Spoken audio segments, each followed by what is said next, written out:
कैसे हैं आप सब बच्चे। आज हम बात करेंगे आपकी थर्ड चैप्टर की। कौन सी क्लास के? 12th क्लास के थर्ड चैप्टर की बात करेंगे, जिसका नाम है ह्यूमन रिप्रोडक्टिव सिस्टम या ह्यूमन रिप्रोडक्शन। क्या नाम है इसका? Human reproduction. यानी कि हम इसमें क्या पढ़ेंगे? ह्यूमन के रिप्रोडक्शन की बात करेंगे हम इसमें। ठीक है बच्चे, देख लीजिए कौन सा चैप्टर है, चैप्टर 3। तो ह्यूमन रिप्रोडक्शन में क्या पढ़ेंगे हम कि रिप्रोडक्शन ह्यूमंस में कैसे होता है। और कौन सा रिप्रोडक्शन होता है ह्यूमंस में? सेक्सुअल रिप्रोडक्शन होता है बच्चे। तो सेक्सुअल रिप्रोडक्शन में क्या चीज़ें इन्वॉल्व होती है? इस सेक्सुअल रिप्रोडक्शन में अगर हम बात करें तो मेल एंड फीमेल दोनों सेक्स ऑर्गन की नीड होती है किसमें? रिप्रोडक्शन में। ठीक है बच्चे, तो सबसे पहले हम बात करेंगे किसकी? मेल रिप्रोडक्टिव सिस्टम की बात करेंगे। तो देख लीजिए मेल रिप्रोडक्टिव सिस्टम कैसा होता है। Human male reproductive system consist of, यानी कि अगर हम बात करें किसकी? ह्यूमन मेल रिप्रोडक्टिव सिस्टम की बात करें तो उसमें क्या क्या चीज़ें प्रेजेंट होती हैं? द प्राइमरी सेक्स ऑर्गन, जिसमें क्या आते हैं आपके? Pair of testis. ठीक है बच्चे। सेकेंडरी सेक्स ऑर्गन की बात करें तो उसमें क्या आते हैं? The duct system and the associated glands आती हैं। क्या आते हैं? डक्ट्स आते हैं और एसोसिएटेड ग्लैंड्स आती हैं। अगर हम डक्ट की बात करें तो कौन कौन सी डक्ट आती है इसमें? रेटेड टेस्टिस, बासा डिफरेंशिया, एपिडाइडमिक्स एंड बासा डिफरेंशिया। अगर हम बात करें एसेसरी ग्लैंड्स की तो कौन सी आती हैं? Seminal, vesicle, prostate and bulbo urethral gland, जिसको हम क्या बोलते हैं? कॉपर ग्लैंड भी बोलते हैं। उसके बाद एक्सटर्नल जेनिटेलिया की बात करें तो उसमें क्या आता है? पेनिस आता है। ठीक है बच्चे, देख लीजिए आगे। ये है किसका स्ट्रक्चर? ये है एक मेल रिप्रोडक्टिव सिस्टम। ठीक है, तो इसमें ये क्या कहलाता है? यूरेटर्स। ठीक है, जहाँ से यूरिन रिलीज होती है। उसके बाद यूरिनरी ब्लैडर, जहाँ पे यूरिन कलेक्ट हो जाती है। फिर क्या है? ये वासा डिफरेंशिया, ये वासा डिफरेंशिया कहलाती है। उसके बाद प्रोस्टेट ग्लैंड, ये प्रोस्टेट ग्लैंड है। ये यूरिथ्रा है, जहाँ से यूरिन रिलीज होती है। उसके बाद ये पैनिस है, ये क्या है? ग्लैंस पैनिस, अपर वाला पार्ट, और उसके ऊपर ही क्या है? फोर स्किन है। ठीक है बच्चे, ये क्या है? टेस्टिस जो पेयर में प्रेजेंट होते हैं, और इनके ऊपर की जो कवरिंग होती है उसको हम बोलते हैं स्कोर्टम। और अगर हम बात करें ग्लैंड की तो ये ग्लैंड क्या कहलाती है? बल्बो यूरिथ्रल ग्लैंड, जो यहाँ पर प्रेजेंट होती है। उसके बाद ये क्या है? इजैकुलेटरी डक्ट है ये, और ये सेमिनल वासिकल है। ठीक है बच्चे, इसके डायग्राम के बारे में आप देख लेंगे, एग्जाम में पूछ लिया जाता है। उसके बाद सबसे पहले हम बात करेंगे किसकी? टेस्टिस की। जो बच्चे कैसे होते हैं? प्रेजेंट होते हैं पेयर में। ठीक है, किसमें? मेल रिप्रोडक्टिव सिस्टम में। ठीक है, आउटर साइड प्रेजेंट होते हैं। तो देख लीजिए the testis are located outside. कहाँ पर प्रेजेंट होते हैं? बाहर प्रेजेंट होते हैं। कौन सी कैविटी में? एब्डोमिनल कैविटी में, जिसको हम क्या बोलते हैं? Extra abdominal cavity. ठीक है, with in a pouch called, और किस पाउच में? स्कॉटम। उस पाउच को क्या बोलते हैं? स्कॉटम। यानी कि जो टेस्टिस किसके अंदर होते हैं?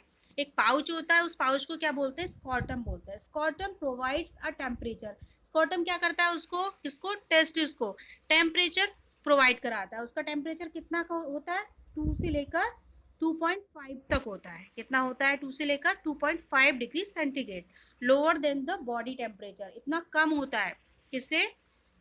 बॉडी टेम्परेचर से। ठीक है, जिसकी वजह से क्या होते हैं? ये बॉडी से बाहर होते हैं।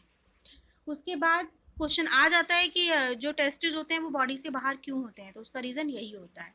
उसके बाद नेसेसरी फॉर स्पर्मेटोजेनेसिस, और इसका किसके लिए नेसेसरी होते हैं? ये स्पर्मेटोजेनेसिस के लिए, यानी कि स्पर्म के फॉर्मेशन के लिए। कौन? टेस्टिस। ठीक है, आगे देख लीजिए टेस्टिस में each testis is oval in shape. अगर हम इसके शेप की बात करें तो उसका शेप कैसा होता है? Oval shape, Oval shape like this. उसके बाद and measures about 4 to 5 centimetre in length. अगर इनके लेंथ की बात करें तो लेंथ कितनी होती है इनकी? 4 to 5 सेंटीमीटर।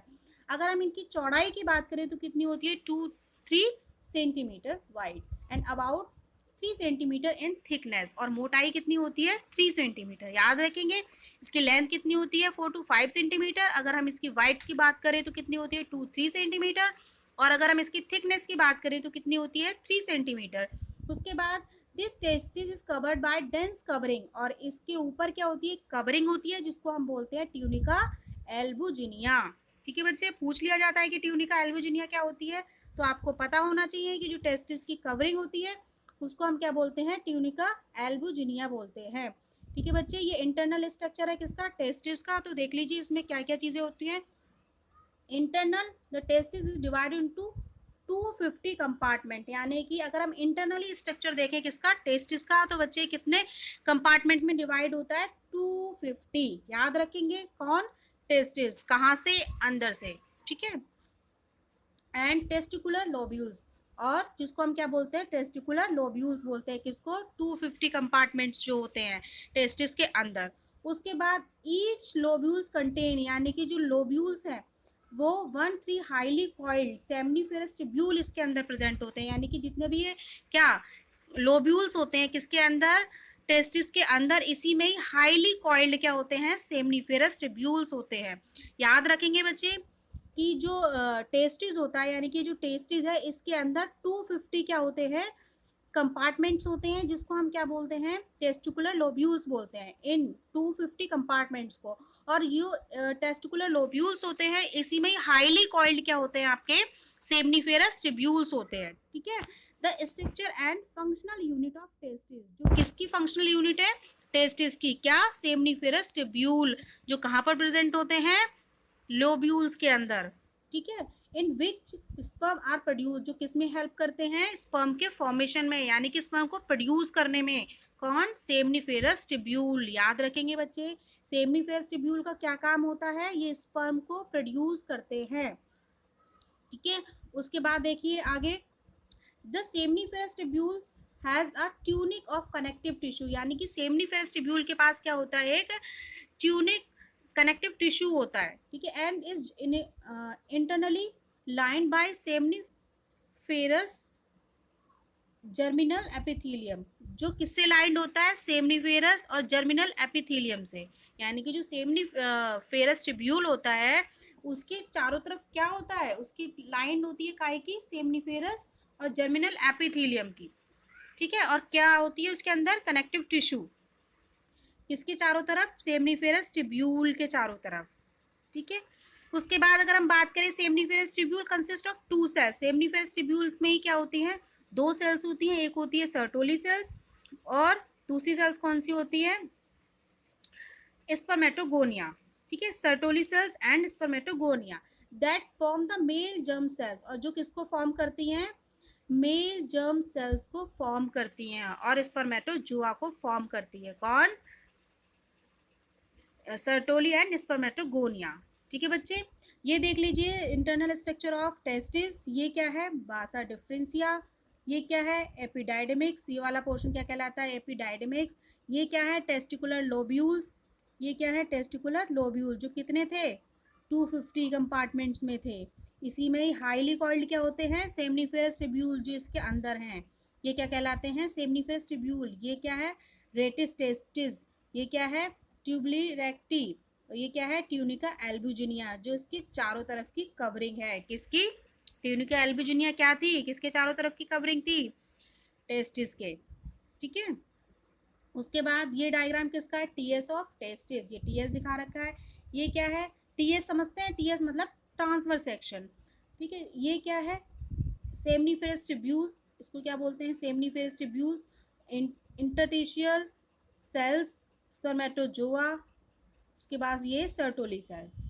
ठीक है बच्चे, सर्टोली सेल का क्या काम होता है, क्या बताया था मैंने, सर्टोली सेल क्या करती हैं, नरिशमेंट प्रोवाइड कराती है, किसको, जर्म सेल को। ठीक है बच्चे, याद रखेंगे, इनका फंक्शन पूछ लिया जाता है, किसका, सर्टोली सेल्स का क्या होता है, नरिशमेंट प्रोवाइड कराना, किसको, जर्म सेल को। ठीक है, ये आपका किसका डायग्राम है, सेमनीफेरस ट्यूब्यूल का बच्चे।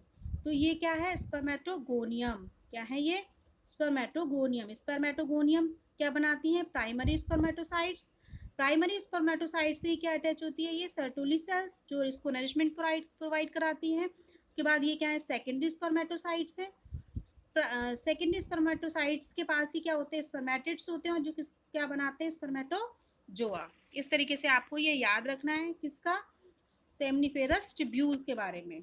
ठीक है बच्चे, उसके बाद देख लीजिए, the space and interstitial space between the seminiferous tubule have a connective tissue, जो आपका इंटरस्टिशियल स्पेस होता है, ठीक है, सेमनीफेरस ट्यूब्यूल के बीच में, वो किसका बना होता है, कनेक्टिव टिश्यू का। विच इंक्लूड्स ब्लड वेसल्स, और इसमें क्या होती हैं, ब्लड वेसल्स होती हैं। और कौन सी सेल होती है, ये भी बहुत इंपॉर्टेंट है, लीडिंग सेल्स। कौन सी होती हैं ये, लीडिंग सेल्स, जिसको हम क्या बोलते हैं, इंटरटिशियल सेल्स। याद रखेंगे, इंटरटिशियल सेल्स किसको बोलते हैं, लीडिंग सेल्स को बोलते हैं।